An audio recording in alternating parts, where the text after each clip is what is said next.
What's up, gamers and everyone?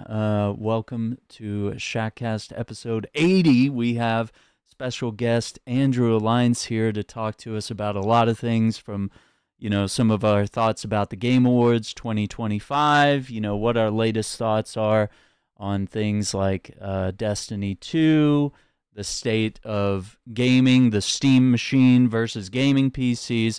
If you've checked out the show radio, then you noticed that I was probably a guest on one of their most recent episodes, and we were talking about a lot of these very same things. So we don't want to track over too much of what we might have already discussed, but I thought, let's hit some of the hot parts of those discussions.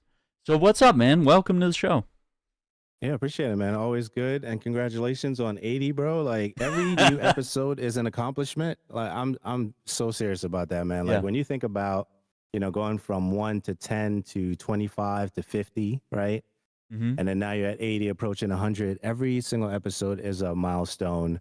And I think we were having this conversation briefly, and I'll bring it over here Mm-hmm. since we can just go in cold, right? Yeah.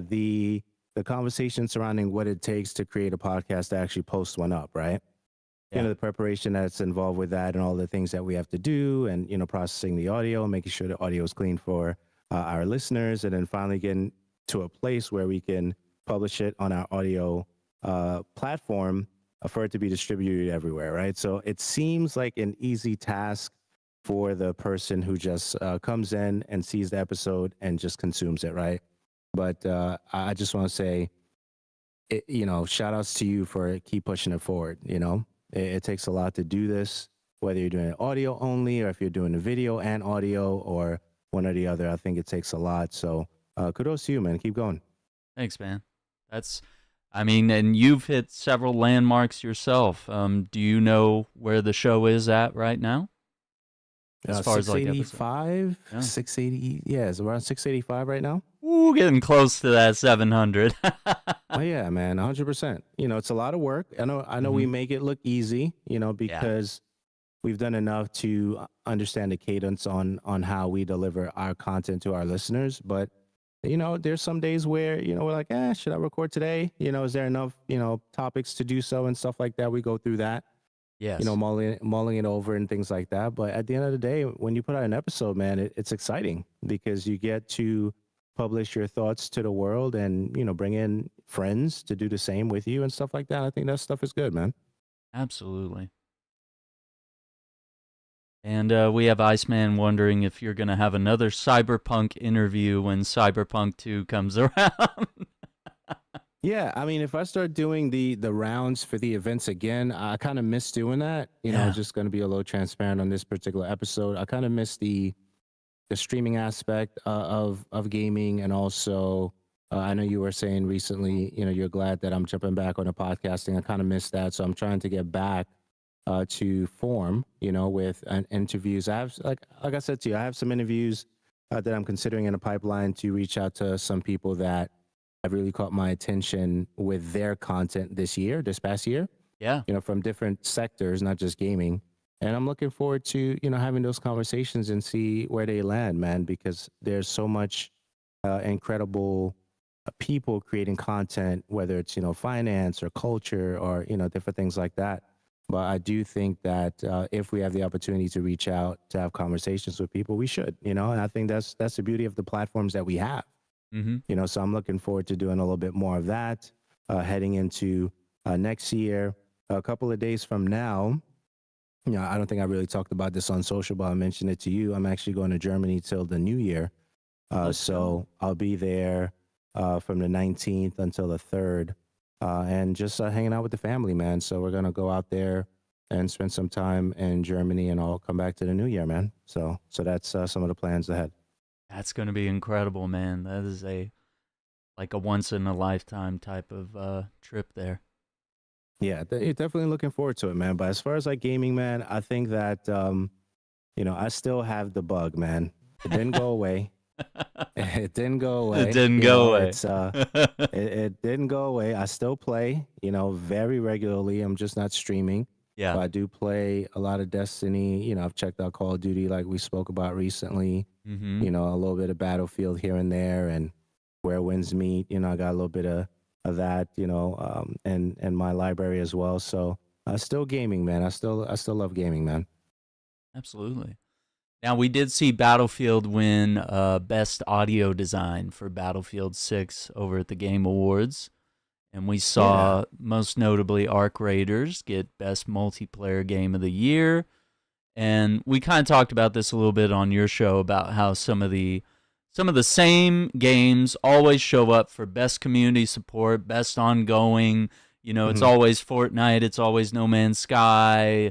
Um, just these, what is it, like Apex Legends? Like, you just see the same list trotted out over and over. Often Destiny 2 is propped up on that list, and we did see Hmm. Destiny Rising get some recognition for best mobile game. In which case, we did see one of your favorite games, Wuthering Waves. Yeah, I like that Um, one. Yeah. yeah, they got player's voice, which I was shocked. I was like, hey, I knew there was a big audience for it, but definitely exciting to see all that happen. So, what do you think about some of the awards? Were there some games or certain awards that caught your attention most of all? I think beyond a shadow of a doubt, we knew Arc Raiders was gonna, get what they got, right? Yeah. The Expedition 33, as I shared with you recently, I still know nothing about the game, but apparently they did a Yeah. fantastic job with storytelling and voice acting, and even the presentation that they did at the Game Awards with the first orchestral performance at the beginning of the show. I thought that was amazing. Even Yeah. though my French is not that great, I believe it was French, Yeah. right? It's not that great, but I really appreciated that. And also, our electric guitar guy was doing the thing, you know? Absolutely. I think that was really, really good. So I think for me, as I share with you, it's one of those things where you look at the Game Awards and they've been doing it since 2014, right? Mm-hmm. So at the very least, a decade of strong preparation, failures, at the very least, right? A strong decade, right? Yeah. 2024 into 2025. Then you're like, okay, so we're in the 25th right now as far as the year that we're in, right? Mm-hmm. But as far as them doing trials and getting to a place where they have almost perfected the show, and Jeff Keighley's been doing presentation stuff for a long time. So even when you look at his catalog of just performing and putting things together, I mean, he's been doing the stuff at E3 for a long time, and then from there he broke off and started doing his own thing, at between June-ish, if you will. So he's really good at what he does. And I think that if you're a person that ever takes a moment to try to do a teleprompter and you're not avid with like reading words on the screen, you're going to appreciate the individuals that do it like flawlessly, like Mm-hmm. a Jeff Keighley or anybody that has presented at a major show or, some kind of those, like those platforms in some way, shape, or form. So, am I saying it's tough to read a teleprompter? What I'm saying is it is very difficult to read it naturally with your personality because it takes time to bridge those things together, even though you're just reading, right? And I Very know true. that we kind of get some practice doing it when we're reading articles as we're producing, let's say, a live stream, right? Mm-hmm. But that's not a teleprompter. Nope. That's just you looking at your screen with a website up and you're talking about a particular game or, what have you, right? But teleprompter work, man, it's, the news anchors or anybody that does that kind of work, man, it's not an easy task. So, up next, we're going to have this, and that. Sounds easy, right? But it's not very easy. That's very true. 100%. Um, we also saw, other than Claire Obscura Expedition 33, taking home, best indie game, art direction, score and music, RPG, narrative, game direction, game of the year at the end of the day. And then, of course, the same thing kind of happening over at the Golden Joystick Awards. And we'll kind of see how the the gaming BAFTAs and the Dice Awards next year go. We also So I saw have a that. question for you. I have Yeah, a yeah. question for you in regards to that. So where do you watch the golden joystick one? Is that like a I think YouTube thing yeah, also? that was on YouTube. I Okay. caught it when it was live. Um, that was a couple weeks back, but yeah, I decided I was going to start covering all of them more openly. Um, Okay. because I think we can have a better conversation if we start comparing the different shows to each other and the different ways that these award shows conduct stuff, whether it's, Of hey, we course. do it all fan voting, or hey, we have a jury of people from the industry, and some people decide what is the best way to do a jury. Is it a jury of critics? Is it a jury of like people in the industry, kind of like the Right. Oscars?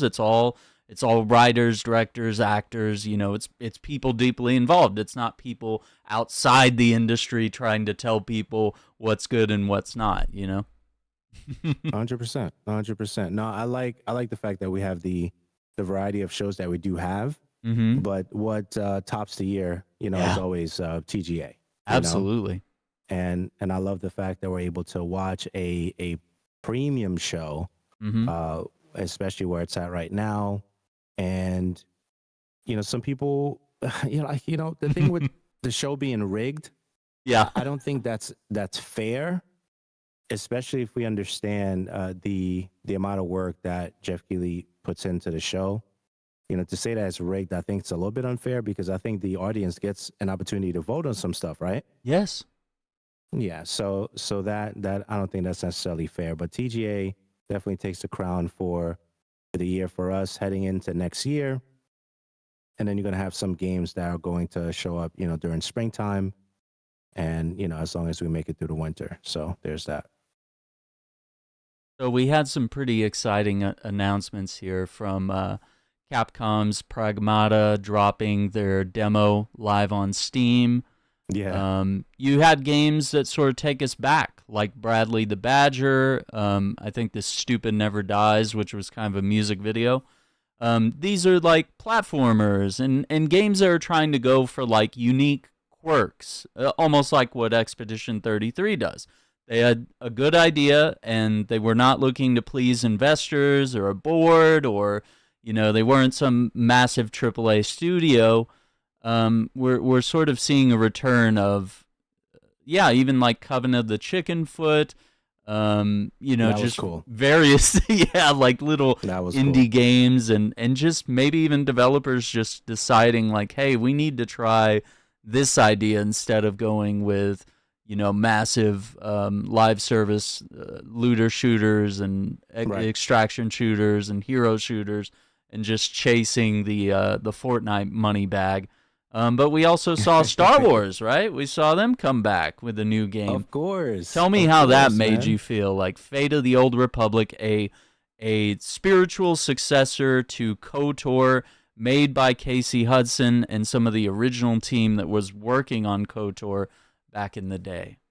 100%. So I felt the excitement build up as I was watching the trailer, right? Mm, And I'm like, okay, I'm listening to certain tones, like even with some of the music that we've heard, over the years in different games. We kind of know certain things that we need to hear for us to completely identify what that thing is, right? So I'm listening to the music and I'm like, this feels, a little Lucasy, like I'm like, let me see, let's see a little bit more, and the next thing you get to the end, and you're like, oh man, this is absolutely amazing. So for me, it's great because again, with games, and I know this is like a broken record for a lot of us. yeah. Any new experience that we get to have, even if it's a spiritual successor, I think it's a good thing for the industry because it gives individuals an opportunity to check out something that they haven't seen before. Especially, you have new gamers coming into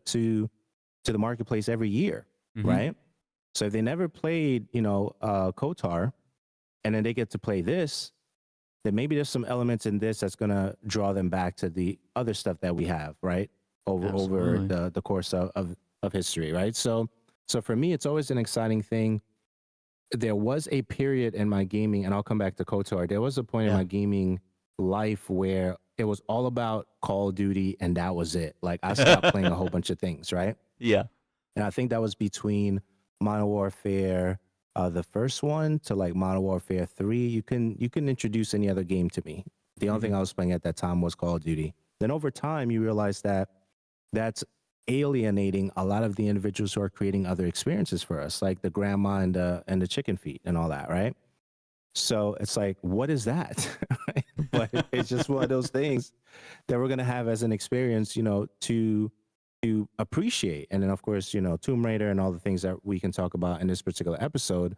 But I really like the fact that we're getting more Star Wars stuff, and even if we were to bundle it with the Galactic Racer, right, Oh, yeah. as something that was introduced as well, I Shocking. believe, right, and I don't know if it's something that will happen, but I do believe that when you bring things like that to the forefront, it forces other games that had those elements to either bring them back Mhm. or, like put your money where your mouth is. Like Destiny has had Sparrow Racing, right? Yeah. And you notice that with Mario Kart being as big as it is, a lot of other companies had to figure out if they can add an element or a game to the market to not necessarily compete with Mario Kart, because that's already difficult, but at least have something, say they can have that market share too with the kart racing, right? So now who's going to compete with Galactic Racer? Like, I'm going to ask you, who do you think is going to compete with Galactic Racer once it releases right now?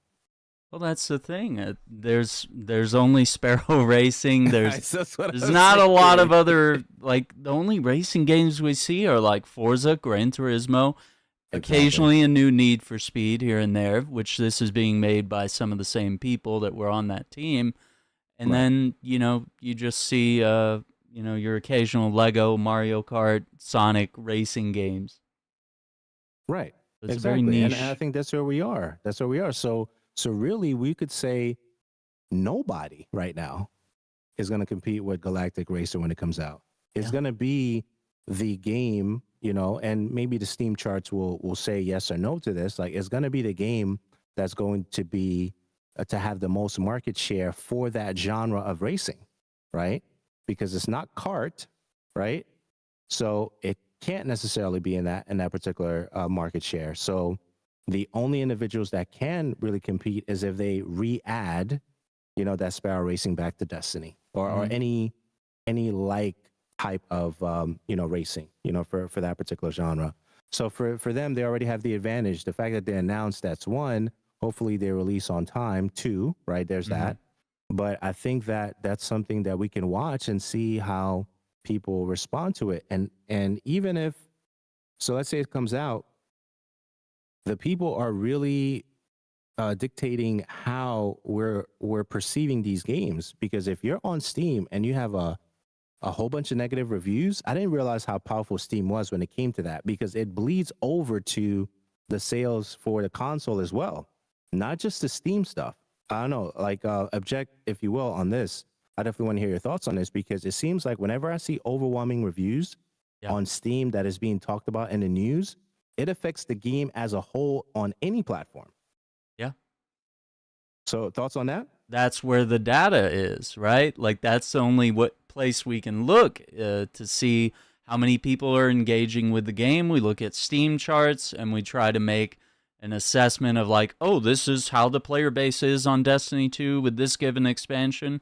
And then of course we look at overwhelmingly negative or positive or middling reviews, and that's how Mm-hmm. you can look at like, oh, should I buy this game, or like, oh, this game really kind of didn't go so well because now everybody's complaining about optimization, or people are complaining about some feature that's been added or taken away, or some sort of update or DLC. So you can often base your purchasing decisions around all these things. And normally, yeah, you would like discard that because you'd be like, well, I'm on console. None of this really matters. Or, Mm-hmm. oh, I have my favorite reviewer. I don't really care what people think. Or it could be vice versa. I know what I like. I don't really care what the public thinks.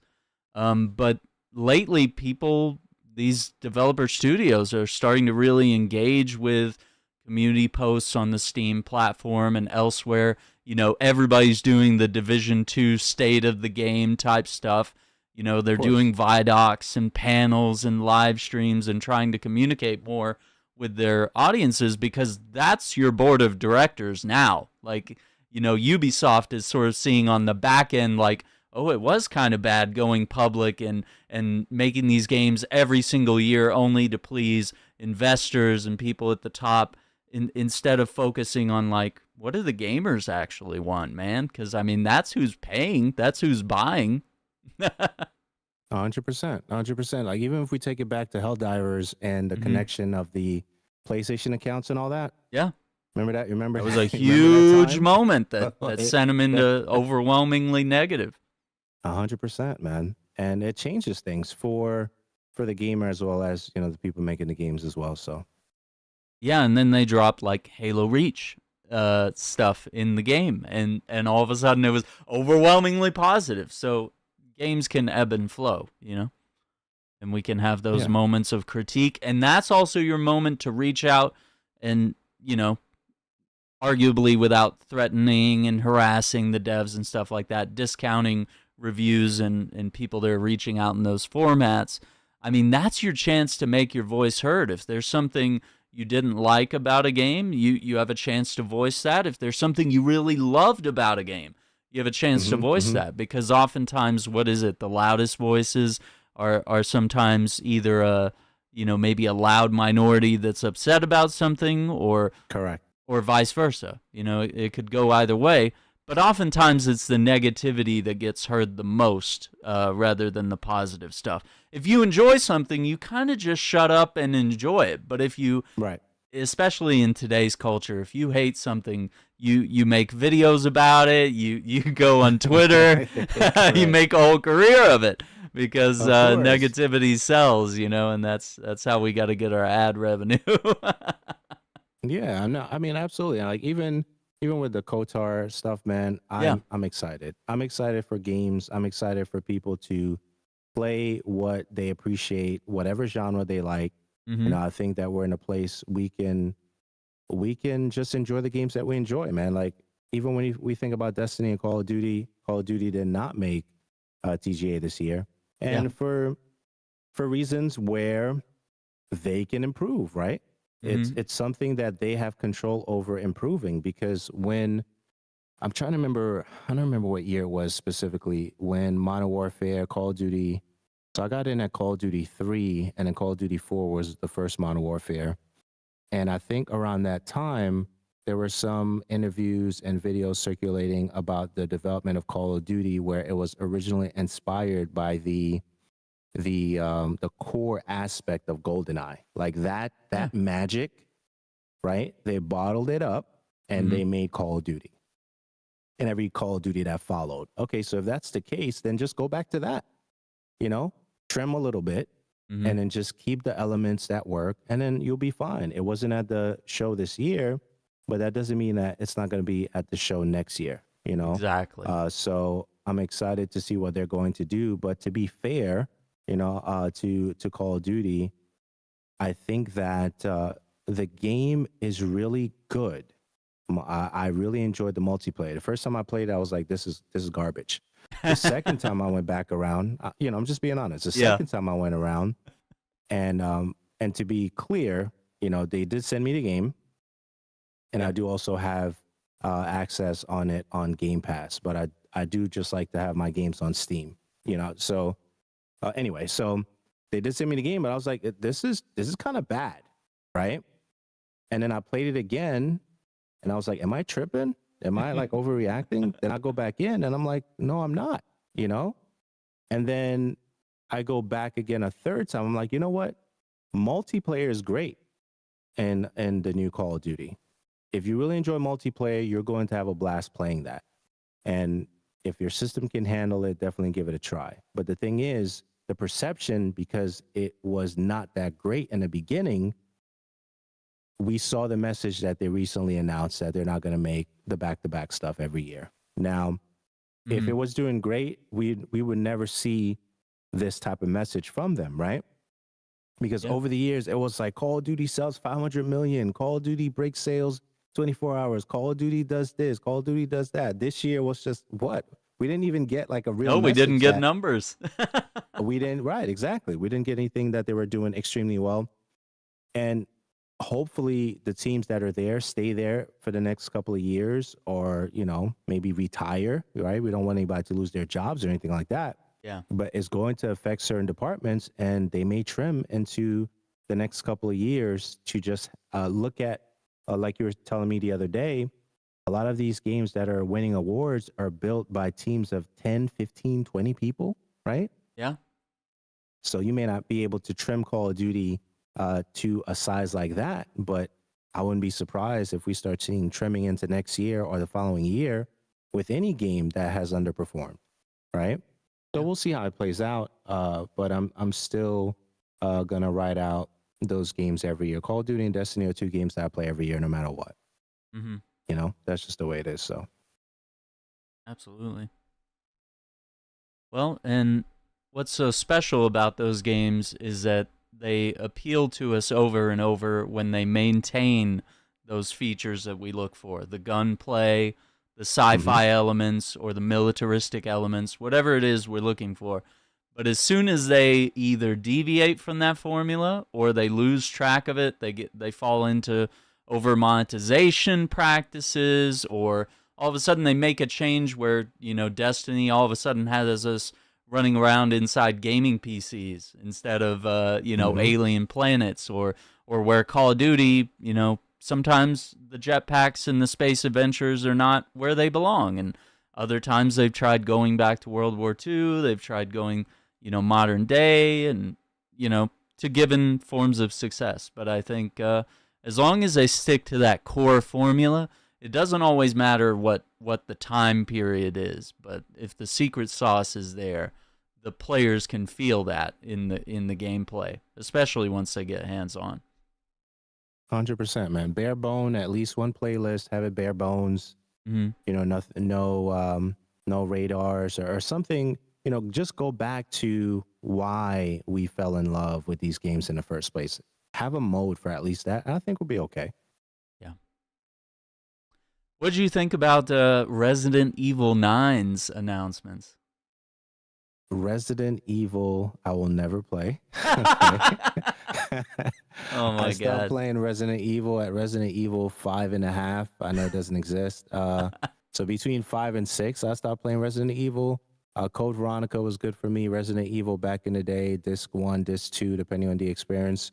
Resident Evil 1 changed everything for me, the horror Mm-hmm. genre. It made me fall in love with Moonlight Sonata, which was the piano that played to open that Yeah. area, for Resident Evil. So love that.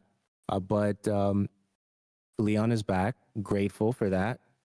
Will I watch you stream it? Sure. Will I play it? No. I will not play it. You're not I gonna will not play play. it. No, I don't do jump scares. I don't do movie jump scares. I don't do anything like that. I think those things are dark. There's elements of it that can be dark spiritually, and because of those things, I try to stay away from them Yeah. as much as possible. Even though I like true crime stuff, I don't know what that says about me, but that's a whole nother topic True for another crime is a day. whole other But world. I'm excited to watch you play the game, really, because that's where I usually go. Like if I know you're gonna get it, I'm like, okay, I got some time to prepare myself to watch you stream that game. That's it, bro. Hide behind a That's it. bowl of popcorn or something. 100%, man. Like when you played the remasters back in the day, I was Oh my there. god. So I'll pop in and check it out. But that's as far as it goes for me, man. But it was Mm. beautiful though. They did such a good job with those, and they had me screaming too. So I mean that shows a lot. But as I play these games, they can definitely bring chills to your spine, no matter how long you've been playing. 100%, man. The creaking doors, the dog just jumping through the glass and breaking the glass, and then some random monster pops out of a door, and now you have to run away, and you don't have that many bullets. I don't know. I'm okay. I'll pass, man. No, he likes to have I'll plenty of pass. bullets in his I'll science pass, fiction man. games. Yeah. I'll pass, bro. Yeah, so kind of wrapping up some of the Game Awards stuff, were there any games or announcements that made your radar where you're like, "Oh, I'm playing this," or I'm throwing this on a list? Well, Galactic Racer, I'm interested in. Mhm. I think that was interesting. KOTOR for sure, Yeah. and High Guard, 100%. Yeah, tell Okay. me about High Uh, Guard while we're at it. so High Guard looks like a PvP hero shooter slash medieval, experience, but Apexy at the same time. Yeah. So they took Apex experience with the fast pace, with a paladin's colorway aesthetic, in my opinion, with some medieval horses to get back into the fight, and some destructible environment a la Battlefield. So I think they took the best of a lot of the game experiences that we've had to date and put it into this game. I think that's what we have here. Is it going to play as well as we saw it? Right. That's always the thing, right? That's Because we always a we get hyped question. for 100%. So we get hyped for that, and it looks beautiful and it looks exciting. We just have to see how it plays. If it plays like a Paladins, fast paced like an Apex, destructible environments like a Battlefield, and you're Mhm. merging those experiences into one game, that's going to be something to see. And hopefully, it doesn't die like a Condor, right? Yeah. So that's the thing. That's the thing, right? So there's a lot of excitement involved in these things that we see, from the big stage. But if they deliver like Condor, that's a problem. That's going to be a problem. And hopefully it doesn't. So I'm holding hope, because I love Paladins. So they got me there. Mhm. I played a little bit Battlefield, so they got me there. So I think those two things alone is going to get me intrigued, because Paladins, when you're playing that, you get onto the horses to start to go into the area that you're going to protect, blah blah blah, right? So with that alone, I'm excited because I love Paladins, even though I haven't played it in a while, but it's one of my favorite hero shooters Mhm. to date. So seeing that they have those elements in there, kind of makes me happy. So Yeah, and I think about the horses, it keeps the gameplay fast so you can get right, back into the fight. And so I think some of the concerns that have been put out about this game is that people are worried, it's yet another hero shooter, it's another live service game and a mountain of live service games, some of which people might already be invested in. You might already have your Destiny, Division, Apex, whatever it may be, Overwatch, Marvel Rivals. There's yeah, but who so many cares? competitors. Yeah, because once Who you find your one, cares? you're set, right? Bro, This who could be your cares? There's one. another McDonald's, another Taco Bell, okay, another Yeah. Burger King, another Wendy's, another. They're still building them. Who There's cares? no limit, Okay. huh? If it didn't make any money, we would not be seeing these games, right? Very true. Depending on the formula, it also goes back to the formula. If Condor's formula was great, Hmm. but the implementation was bad, then maybe that's why it fell, right? Yeah. Who knows? But the genre that they were in is a genre that we're still seeing, that people are putting out the same type of games. So it's not necessarily the genre, right? Yeah. Because we're still getting those games. So what did Condor do wrong? We'd have to go back and analyze and look over everything. Was there enough preparation or enough testing for the community to embrace the characters and dev updates 1, 2, 3, and 4? Was there enough of that stuff? Was the gameplay appealing, or was it a cookie cutter experience? Right. So you'd Yeah. have to go back and analyze those things and say, could it have survived in this particular arena of games? Maybe, maybe not. But dude, everywhere we go, we have another fast food joint across the street from another fast food joint everywhere, right? Very So true. so that system works, right? PvP works, PvE works. That's why we're still seeing all these games in the marketplace. Platformers still work, right? That's why we're seeing them. Then you Hmm. have side-scrolling beat 'em up titles. We have Marvel's in what is it? The Invasion game, right? Yeah, If it Cosmic didn't Invasion. work, Yeah. right? If it didn't work, we wouldn't have that. From a great developer, by the way, because I love their games because they have Ooh. Shredder's Revenge and they have some other games in Streets of Rage 4. And if they're working on other games that are that amazing, we're going to play them. So the genre has been here for a long time. It's implementation, it's storytelling, it's character development, it's all the other things that you can't just throw a game out and expect it to, like the spaghetti on the wall, and expect it to succeed. So everybody's always going to complain about all these games being out, but you have a choice. Remember when you had to play, you had to pay for a cartridge? Yeah. I think, you know what I'm saying? Like, we remember those days, Mm-hmm. but now we have all these free to play things as far as like the games are concerned. And we're in a good place when it comes to those things. But even if the genre has a lot of titles, which I don't think they're necessarily quote unquote oversaturated, that kind of thing, the implementation and the storytelling has to appeal to the gamer for the gamer to be interested in the game. Yes, that sounds like 101, but look, Concord had like a big budget behind them Mm-hmm.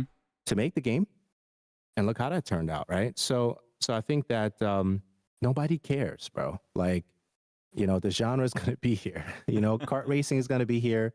Fighting games are going to be here, and Mm-hmm. we can go down the list of all the genres that we like today. So They will always be here.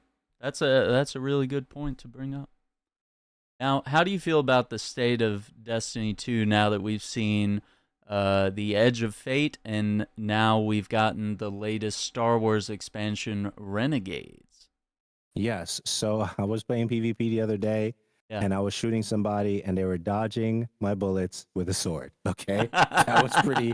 That was pretty incredible. Okay, so that in and of itself, I'm excited for the rebuilding that Destiny is doing. Right. So even when we look at Anthem, and I'm going to come back to Destiny, even when we Yeah. look at Anthem, Anthem had an opportunity to succeed. Okay. The Okay. reason I know that is because they had some. I don't know if I could share this. Hold on. Let me think about this for a second because that may be private info. Hold on. Let me just scan my brain real quick. Okay. So I'll say it this way: the public were telling them Mm-hmm. what they needed to change compared to the other games that they had in the marketplace. That's fair. Okay, so that doesn't violate any trust No. from a previous conversation that I've had. Okay, so the public were telling them, the Anthem people, this is what you need to do to make your game survive in this very, very competitive market. What market is that? PvP, PvE, your divisions, your destinies, and I think there's some other games that I'm just blanking out. Ashes, or the Remnant of the Ashes, etc. Those Yeah. type of games, right? But they did not follow through because they wanted to make the game that they wanted to make. And that's great. Yeah. That's great. You can make the game that you want to make, but remember, if nobody buys the game that you want to make, then you're not going to make any money. Okay, that's just the way it works. So I think where Destiny is right now, and it's one of those things where you can see that they're rebuilding for not only the individuals that are currently playing the game now, but trying to get the Destiny 1 people to come back into this fold, right?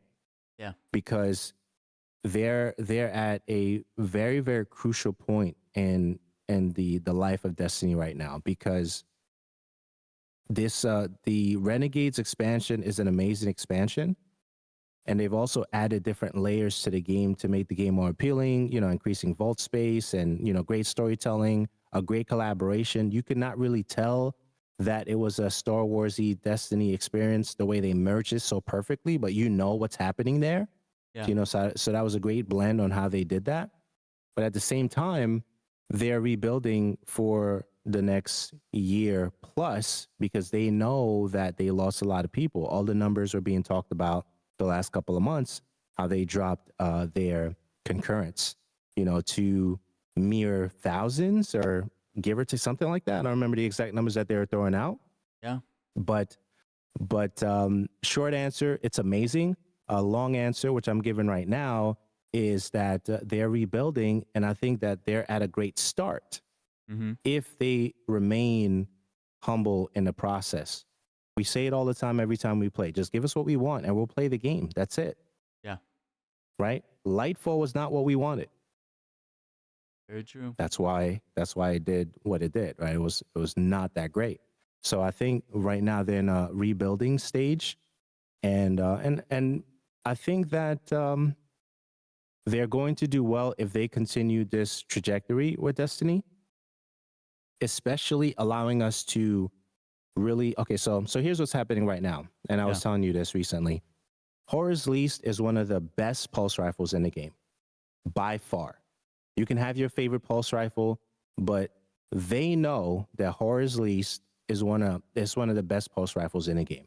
Okay, so what they did prior to the new changes to Destiny, as far as Renegades being released, Xur decided to bring Horror's Least as an item for sale, maybe like a week or two before they made the changes to add Renegades, right? So they know that. So that feeling of, oh my gosh, this weapon is back. Okay. Mm-hmm. Oh my gosh, I got to do a Grandmaster. Oh man, and all the roles that they have for this particular weapon because they know that's one of the best ones. And it's not even an argument, right? If you look at the charts on Light GG and all those things, Bygones is up there. Of course, Outbreak Perfected is up there, and these are pulse rifles. If you haven't played Destiny, these are sought-after weapons behind certain gated activities. That once you get these weapons, you are like almost a mini god in the game if you know how to use the weapon. Almost unstoppable, depending on how good you are, right? So Bygones, Horror's Least, Outbreak Perfected. What else? The Marine is another one. That's a classic one. Mm-hmm. And of course some of the ones from Iron Banner. So now you have a prime weapon that is desired behind a very, very difficult activity. And that energy, my point, that energy behind seeking or chasing after that is what Destiny's been missing for a long time. Because if it's too easy to get the stuff, then what is the pull to play the game? You know, like if Xur's not bringing anything good, why try to visit Xur every week and the tower? Makes no sense, right? So the individuals who are collectors, now that we have some increased vault space and you have the different combinations of what you can do with the gear to give you some different effects, which was recently introduced in Destiny. Now you have those elements combined with sought after weapons and even new weapons come into the fold, like the one that they recently announced or have in Renegade, right? The pulse rifle in Renegade. Yes. That one is good. All or nothing. All or nothing, right? So being able to have that same excitement to chase those things is what Destiny has been missing for an extremely long time. And if they can continue to do that with timed events, like so the event for Horror's Least as a Grandmaster activity, and I don't have it yet. It's one I'm chasing, and I'm excited about that. It's a time activity. You get limited revives. If one of your teammate dies, then you have to take out a champion to get that, revive back, that life back. So it's almost like you're playing Mario, and then you have to do a certain amount of activities to get certain points to get some extra life, if you will. Mm-hmm. So they added those elements into this activity, making it extremely difficult for you to acquire something that is sought after. And if they continue to do that, they'll be fine. Exactly, because I think when we look at our vaults, we remember the stories of how we acquired the armor and the weapons that we have.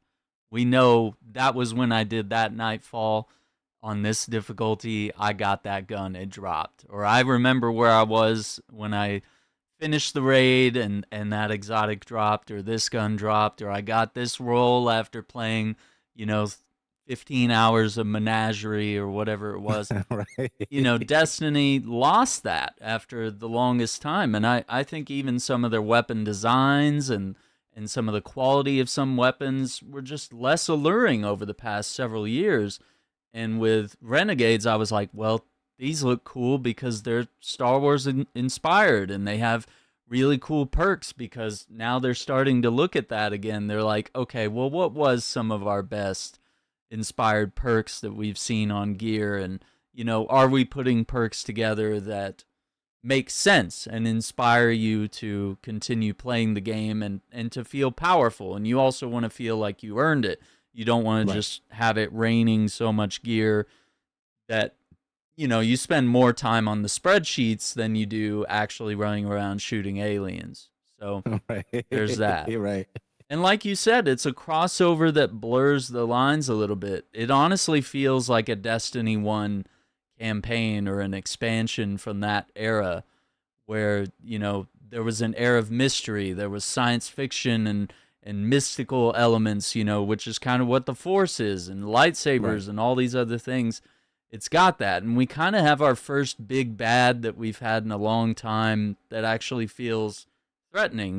When you have a guy that can just nuke every guardian on a planet, like that's kind of a big deal. The Witness was definitely a big thing, and you closed a major chapter, and we've had various enemies from Crota to Oryx all across the board there. But like for the longest time, it felt like we didn't have a reason to rally the Guardians together and fight for something, and it was really hard to do that after the final shape, to bring us together for some Mm-hmm. reason. And then also, I think with your smuggling activities that you have with this stuff, it brings in Star Wars, the different syndicates and factions that Star Wars has.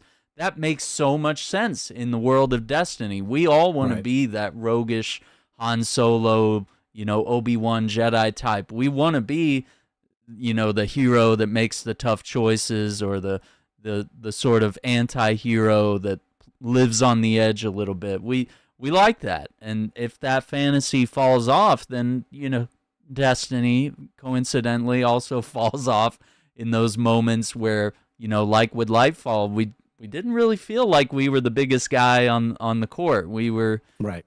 kind of just there witnessing things happen, and we didn't feel like our player had any sort of agency over the events. And I think they recaptured the art style and the weaponry and just the general vibe, and also having Michael Salvatore and music being back in the forefront.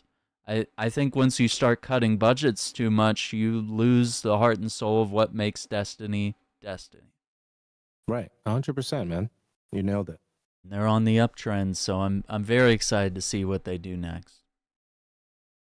So real quick, I want to kind of gloss over the Steam Machine pricing versus Ooh. gaming PC argument. Ooh. Yeah. Okay. Because, we've looked at the specs, and Steam Machine looks very respectable. It's a very small device, upgradable RAM, upgradable SSDs. However, you're stuck with your CPU and GPU, whatever they put in that. It's you have to find these really small components if you want to be able to customize it, and that's not going to be easy to go after. And GPU prices have been going up over time, whether it's crypto mining, AI stuff affecting the RAM, and just general stuff after COVID of just everybody trying to catch up and get back in production of these fought for resources to make these pieces of technology. And then, of course, we're competing with cars and cell phones, and every piece of technology has the same technology that we want in our gaming PCs. So we were seeing that Valve announced that, hey, we're not targeting competition with consoles in terms of pricing. This is a PC. It may look like a console, but it's a gaming PC in a very small box. And we've talked about how it will be sort of an introduction to a lot of people. This might be a lot of people's first gaming PC. And my perspective is that if this comes in at too high a price point, it's probably better to just build a gaming PC that you'll be able to customize. You'll be able to learn about how you put it together. Or if it's pre-built, you'll eventually have to upgrade parts, and you'll eventually have to call up your tech guy or go somewhere and learn what parts need to be replaced and how to put them in and how it works, just like a car. So Tell me what you think about all this and what your point of view is, whether you agree or disagree. I agree and disagree. Yeah. Okay. First and foremost, I think that we're in a good place where we're at a bridge moment in time where individuals are not going to be leaning towards one thing or another because of the options that they have from the Steam machine to the consoles, right? I think the prices have gotten to a place where it doesn't matter which way you go, you can benefit from all the different platforms unless you're looking at like a Nintendo, because Nintendo is like Switzerland, right? We've Yeah. been saying that for years, right? So I think that with chip shortage, which affected the auto industry, it's affecting our current industry and gaming. I think that's something that everyone is watching. And with a website like PC Part Picker, you can build a machine that can be just as good as the Steam machine, if not even better, because of you specifically putting the components together and asking someone to help you do that, because there's a tech person in every single family, right? That's right. So you can find out who is the Joey, who is the Dave, find out the person, okay, and then get them to help you put a PC together. That will be your Steam machine. Your Steam machine doesn't have to be the thing that's going to be branded end the year upcoming. Is it next year or the following year, 26, or I think let's it say they was. launch in 26? Yes, You I can think start so. getting your parts together now, right? Yeah. And it's just one of those things where even when I built mine very, very recently, it was the first one was built for me in 2017. Mm-hmm. The upgrades along the way, this and that, here and there. And then the recent one is not even a machine that I consider to be that powerful, right? Yeah. B550 motherboard, Mm-hmm. 64 gigs of RAM, 3070 Ti, and that's really it. You know what I'm saying? Like, it's not anything that's so like amazing, but it plays every single game Mm-hmm. that requires the intensity for that, right? Whether it's a Call of Duty, Battlefield, et cetera, et cetera. So you can literally say, hey, you know what? After listening to these guys, I think I'm going to go on PC Part Picker and start picking out the pieces and start listening to J2 Cents, and he'll give you this guy on YouTube. I watch him often enough, and he'll give you some ideas on what you need to get to start putting a PC together from scratch, right? And I think that there is, in my opinion, there is no excuse today not to know anything about PC and PC gaming. There's no excuse because of all the different channels that we have on YouTube that are so mature in their journey and what they've done on the platform for YouTube to give you all these tutorials, right? You can literally go on YouTube and build a PC within the next couple of days if you really wanted to. Yeah. So is it the price? Okay, so if it's the price, then build the pieces together along the way, right? Look at your marketplaces and see what they have to offer. A AMD Ryzen 5 2500, 3500, whatever. Like, start with something that can work, right? And watch your budget, and you'll notice that it is not that difficult. The most expensive thing I would say Mm-hmm. would probably be the graphics card, Yeah. right? At this point. Yeah. So it'll be the graphics card. So I bought mine at a premium during the pandemic. So I had a 3060 at the time. I paid five plus, which was insane. Yeah. But now you can get a B series card from Intel, 250. It's strong enough. I don't Mm-hmm. remember the name of that card, but it's like it's an Intel card around the 250 275 range, and that Yeah. card does enough. Okay, it does enough for what you need it to do for the PC. So I think that as much as I like Steam as a platform, Mm-hmm. if you have the option to build your PC, I would do that and then weigh out the cost that it will be compared to the Steam machine. Well, how can I say that if we don't know the price for the Steam machine? Well, we have a hint. It's Yeah. going to be premium. So you're going to be anywhere between $7 and $9.99. Mm-hmm. Okay. And $9.99 may be, a little extreme, but if you build one for $6.99 and you have all your pieces, then you're good to go. So I think that it's just a matter of pricing out the parts, putting it together. Don't get me wrong. I still love consoles. Yeah. Will I ever go back? If I do, let me see. To be fair, if I do go back, I shouldn't say go back. If I do decide to get a console like today, it would be like an Xbox just to be able to like travel quickly with it. I would probably do that. But I would probably not. No, I don't have any PlayStations in mind at this time. I'll probably do an Xbox, whatever the digital version is to travel with, if I were to do something like that. Or at this point, since my PC is built to my liking, I could just get the PC bag and then put a Wi-Fi card in there and then just, take it to, maybe like a LAN party and stuff like that. Maybe do something like that because I love how far I've come with how the PC is currently built. But if you love Steam and you're in the Steam world, so I'll give you this aspect of it too. Yeah. And you just love everything Steam, then just get the Steam machine. Because you could still install a Windows operating system on there. So if you're like, hey, I don't want to build it, but I still want the best of both worlds. Well, okay, get the Steam machine once they price it out. Let's say it's $7.99, $8.99. If you believe that's worth the convenience, the size for the cost to be able to move it around however you want to move it around, then you have the option to do that and still install Windows on it. So I think we're in a great place where we're at the bridge of any console or platform that we choose. We're going to be able to still talk to our friends, still do cross, play and all those things.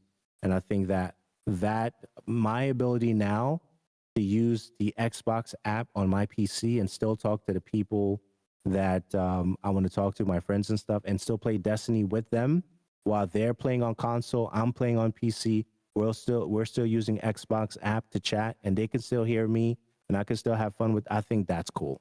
So we're in a great place with that. Absolutely.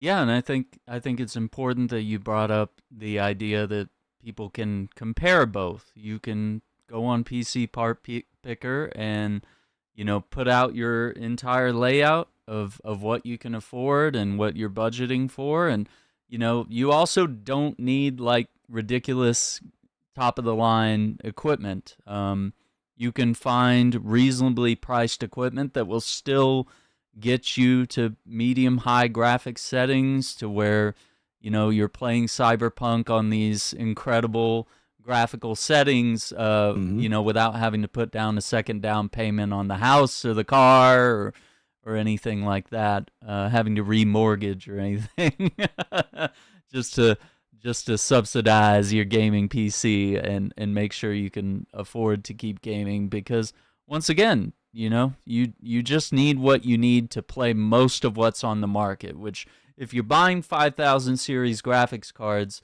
you're already 5 years ahead of where gaming is going to go. So right. Even if you have a 3000 series graphics card, which came out several years ago now, like you're still future proofed, for a good amount of time. I don't know if I want to say how long that is, but like it's typically like a good 5-10 years ish. And you can really make it stretch if you mess with your settings and learn how to optimize your games, and occasionally you're going to buy little upgrades for your PC as you can afford them, whether you want to or not. You're just going to accidentally be like, oh, there's some RAM there. That's a really great deal. I think I'll put 2 more sticks in, I don't really need it, but I'm going to future-proof, 100%. My next upgrade will be a PSU at 1,000 watts. That's probably going to be my next thing. Oh, that's a huge one, yeah. Yeah. Because you can't run it without the power. 100%, bro. You'll start getting lots of errors if you're not meeting. That's right. I got a few prior to switching. So, yeah, it's definitely it's a good experience, man. I love it. I I would highly suggest, individuals to consider building it. It's very rewarding. It's It a really rewarding is. experience. Well, one of the last things I want to touch on is kind of we talked about a little bit at the top of the show about podcasting and the content creation space. How do you feel about where things are at right now? How does it feel sort of re-entering the scene? How are you approaching things maybe differently than you have in the past? What have you learned over the years in terms of content creation, podcasting, anything you want to Hmm. answer or bring up in that realm, we can talk about it. Sure. Yeah. So the last 2 years have been a very tough years for me. From just I'm seeing how where I want to go with this. Yeah. Mm, from a communal standpoint, I think that I've had some challenges personally, non-gaming stuff, Yeah. and so that kind of I feel like it set me back on my normal cadence on putting content out. Okay. So the first thing I would say in this regard is, definitely bet on yourself. Okay. Mm-hmm. And if you feel you're lacking in a particular skill set, take the time to put the phone down. Okay. And read the books that talk about building those skill sets. Okay. Because I think that as much as I like what the phone gives us access to, sometimes it can be a distraction. You know what I'm saying? Yeah. So with that, take the time to build your skill set. If you feel like you need more words in your vocabulary when you're recording, then read more books, literature, mix it up a little bit. If you feel like you need to understand the gaming space, there are games, there are books that talk about, game history, so that way when you're referencing, cartridges, Nintendo, and certain things that I'll share, it's not because that, I just have the ability to retain all this information. It's because we have game documentaries that we can watch. We have books on the history of those things, right? So if you want to be, great in this particular arena, whatever great means to you, then you have to put in the work to educate yourself in a particular space. If you feel like you don't have enough resources, okay. So the other thing with that, with the resources, having partnered with different companies throughout the years, the most, I guess the long standing for me right now is Logitech. You have to go to events. Mm-hmm. You have to mingle. Okay. And if you have local events, if it's an hour, if it's, 30, 40 minutes and you think that's too long, of a drive to get to those events, maybe you're missing out an opportunity there. So I think for me, in the beginning, I was doing a lot of events. I was going to a lot of events, and that allowed me to meet different individuals that I would not necessarily see, you know, um, or have access to just by speaking to them online, right? So you have to make the effort to do that if this is something that you want to participate in, right?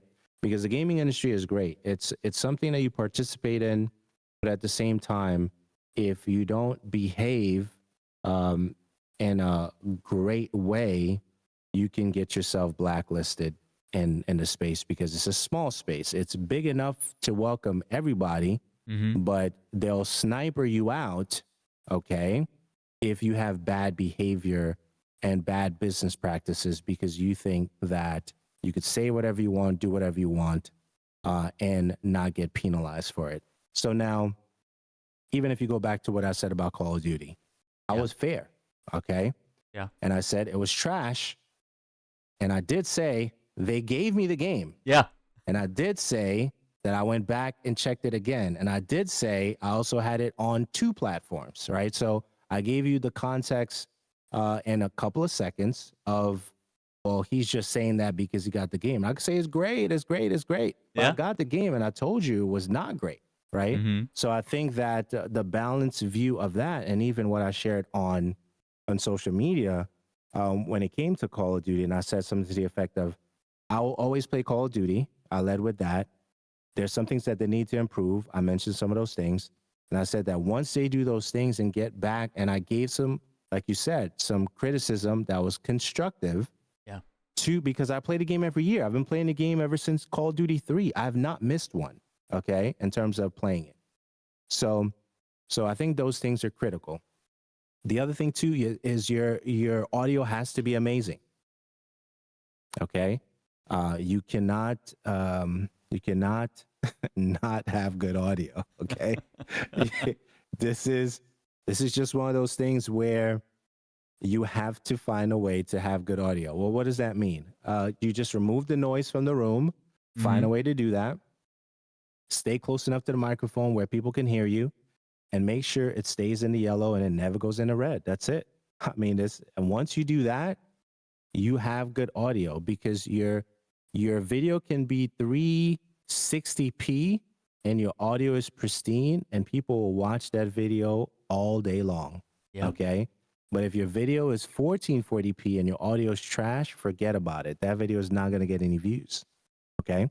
So we have gotten to a place, Aaron and I, to know that good audio is the audio that you can listen to over and over again, and you don't even have to have your volume adjustment all the time, because the audio is consistent and the volume, right? So stuff like that.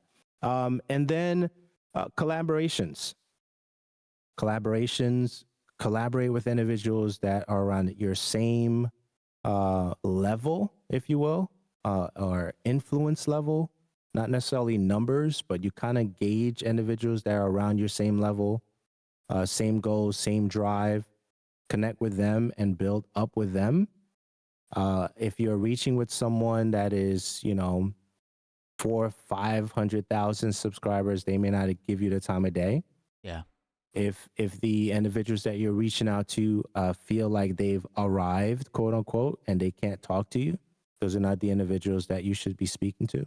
Yeah. So try to find individuals, whoever they may be, whatever game that they talk about. If you feel like you can build with them, definitely do that. And also find individuals who are critical about sharing feedback on your stuff without it being public, like your own mastermind groups. Okay, I think those are important. These are the things that I wish I did very, very early on, because I would have the criticism that I needed earlier, right? Because you'll get the criticism later. Sometimes you get it through YouTube comments, which I don't think YouTube comments, they're not all bad. Yeah. I think a lot of folks are honest, brutally honest with you, and then you have to decide, are they telling the truth, or do I want to block them from my YouTube comments? Right? You have to make the decision what's more important. Are they being honest with me? Is it factual? And do I want to make the adjustments, or do I feel like they're just people in the comments and I don't need to pay attention to them? So there, little things like that, man. I think that we're at a place where you shouldn't be waiting for permission to create, because you can just turn on your phone and create something. So you shouldn't wait for someone to say, hey, you should make this thing. If you have a desire in a particular arena to create something, it doesn't have to be gaming, you should create that thing, because we have this thing that we want to share with the world, and we have the platforms to share it with, so please, consider doing those things for yourself. And then the other thing too, if somebody shows you who they are, believe them the first time. I think that's a famous quote. Yeah. If the person or the people are not necessarily supporting you, then do not look for validation from those individuals, because they're just going to drain your energy. And that's the energy that you need. And when I say energy, I'm talking about fatigue, stress levels, et cetera, very specific there. That's the energy that you're going to need to create. And if they're draining that, then there's going to be weeks that go by and you're not going to be able to create, because you feel like you need the support from those people. There are times that you're going to have to stand alone, and that's okay. for a season. It's not every season, Yeah. but for a season, just stand alone, create, buckle down, and make the thing, make the shirt, make the hoodie, make the podcast, make the YouTube, make it, whatever it is, and you will feel accomplished because you stepped out on an idea that you had. Create the book, write the journal, do the newsletter, whatever it is. I think you'll be rewarded with that. So a couple of things there. If you have any thoughts on there, please feel free to add some thoughts, man. Definitely want to hear your thoughts as well. Oh, absolutely. Man, some of the best tips right there and for free. But I think some of the biggest hurdles were those times where we took gambles, which for me, it was like building the gaming PC was a huge financial risk that could have not panned out at all. And I could have just been sitting there with $1,000 spent on a gaming PC, and then it's really just good for me. And then it doesn't grow my brand or my whatever it is any further, and then I could have just quit there. But like every time we took a step further, we were like, okay, open the merch store, start the podcast, write the book, have the conversation, ask that person that sounds so scary inside your head to be a guest on your podcast. You're like, oh, I'm not really worthy of having this person on, or oh, I'm not quite, I might be close in viewership to this person, but like you perceive them in such a high regard, or maybe you aim too high at times, and you shoot to have Linus Tech Tips on your show, and then you realize that you're kind of like an ant to someone that you're trying to aim too high to. But if you don't take those risks, you don't learn. If you don't have that mastermind group to sort of call you out or say like, hey man, I like what you did with that thumbnail, or hey, I really like this podcast, I'd love to talk to you more about what you were discussing there. If you don't have those moments where you can engage in that way and oftentimes be checked, whether it's by your audience or your mastermind group, and being able to take criticism when you're in any sort of art form or any sort of any thing that requires you to answer to the public. You're a politician, you're a public spokesperson, you're a news guy, whatever it may be. If you can't take a little bit of criticism and apply it to yourself, and also know what to filter out, right? Like it could be things, what's constructive and what is somebody who's just got an axe to grind and is mad at me, or doesn't like what I talked about, or maybe what I talked about doesn't agree with their point of view. What can I take from their feedback and apply to my own settings, I think it's very 100%. important. Well, anything else to Yeah. add on top of that? Yeah. There are seasons, Mm-hmm. that we're aware of, and be okay with someone having a season in your life. Like some people come in your life, they're not going to be there forever.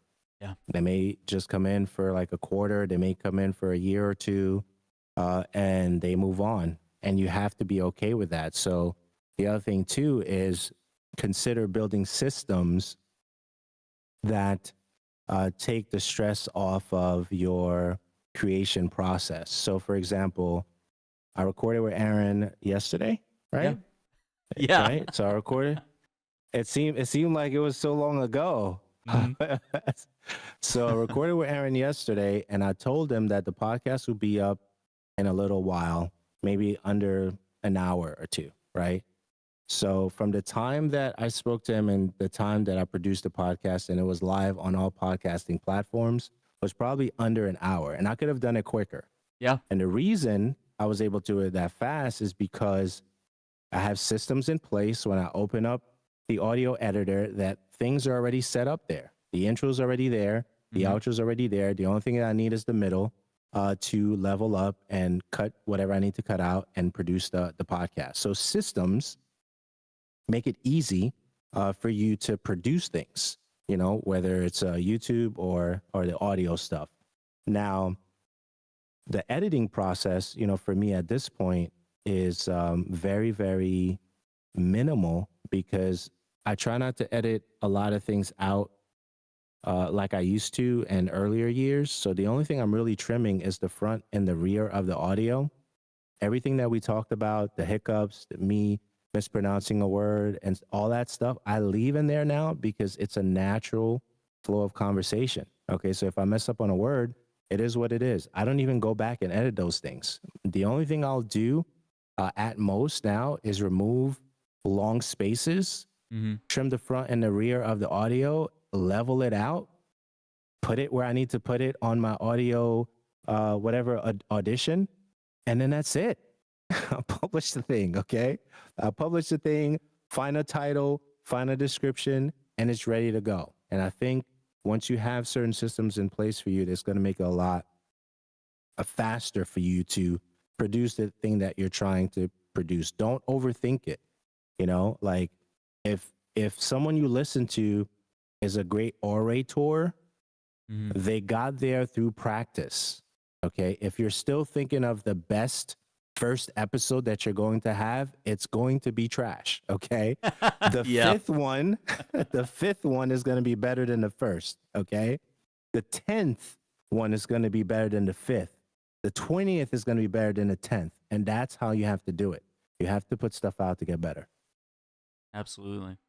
And he knows what he's talking about. He's reaching that coveted 700th episode. So I mean, you don't learn how to be a podcaster without simply trying and repeating that over and over. And it goes for any art form, anything that you're going to practice or attempt in life. If you're going to be an entrepreneur, you're going to have to start multiple businesses. You're going to crash and burn at times. You're going to do things where you fail. You're going to have months where you're in the red and months where you're in the black.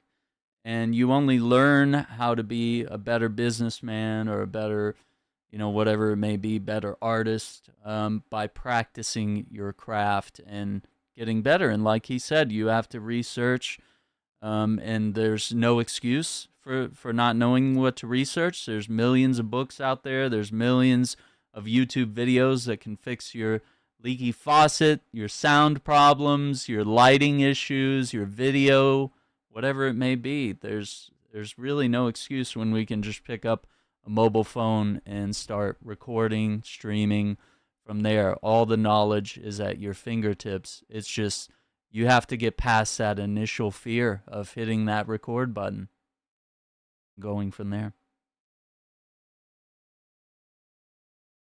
Wow. Well, listen, I want to thank you Wow. for being on the show, man, and providing so much Wow. wisdom. Wow. Wowie, zowie. Yeah, Where was that from? 100. That's Luigi, No, man. it's all good, man. He's got I it. appreciate it, bro. No, it was good. It was good talk, man. Gaming is good. The year is about to wrap up in a week or two, give or take. You can start getting your journal together for the action items that you want to launch, next year. Mm-hmm. Even if you do a mock-up before you launch next year, at least you can get in a groove for the thing that you want to put out to the world. I think, we're in a good place, man. I love the fact that we're able to create the way we're creating. Because remember, the only individuals who are highly respected for this kind of form, this art form of broadcasting, are the individuals that went to a school, got a degree in broadcasting and journalism, Mm-hmm. or what have you. And those individuals were respected for the craft. And that was it until we got the opportunity to do it the way we do it now, that anybody who spends a couple of minutes, understanding audio and how to, level things and sound good by leaning towards the microphone and not away, you can be a broadcaster that people will come to love and respect as long as you continue to do the craft. So shout outs to that, man. Like we're able to do this, in the comfort of pretty much anywhere. You could do it mobile. You could do it in a home studio that you built. And at one point, it was shunned upon to have a quote unquote home studio, that you had to go to a location to say, hey, yeah, I'm going to a studio. I'm leaving my house to go to this building. And those things are cool.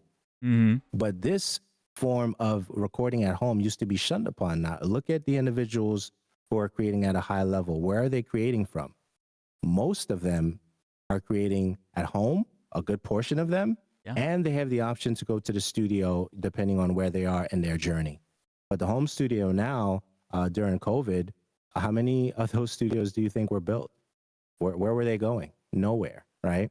So they had to figure out how to build those home studios. So get in the game, build something for yourself, and and even build it for your family as well, and go from there. And thanks for inviting me, bro. Yeah, anytime. You're always welcome, man. Your wisdom, your insight, and your point of view are always welcome here, whether we agree or disagree. And I find we agree on more than we think, you know. So once again, I want to thank you for joining us, and I want to thank you all for listening and watching the show. You can subscribe to us. You can find us anywhere podcasts are found. Leave a review, all that good stuff. Don't forget to like the videos, subscribe to the channel, all that good stuff. And Andrew, where can people find you? Yeah, you can find me on Twitter if they're calling it that still. You can find me on Twitter at Uriah, which is spelled Uriyya. And that's it. Uriyya on Twitter. And thanks for inviting me, bro. I appreciate you and your friendship, and looking forward to seeing how you grow into 2026. Anytime, man. And also, we have his links in the description down below, so you don't have to travel far. So you can find Andrew and support him and listen to his podcast, The Show Radio. Until next time, everyone, take care, be safe, and we'll see you on the next one. Bye.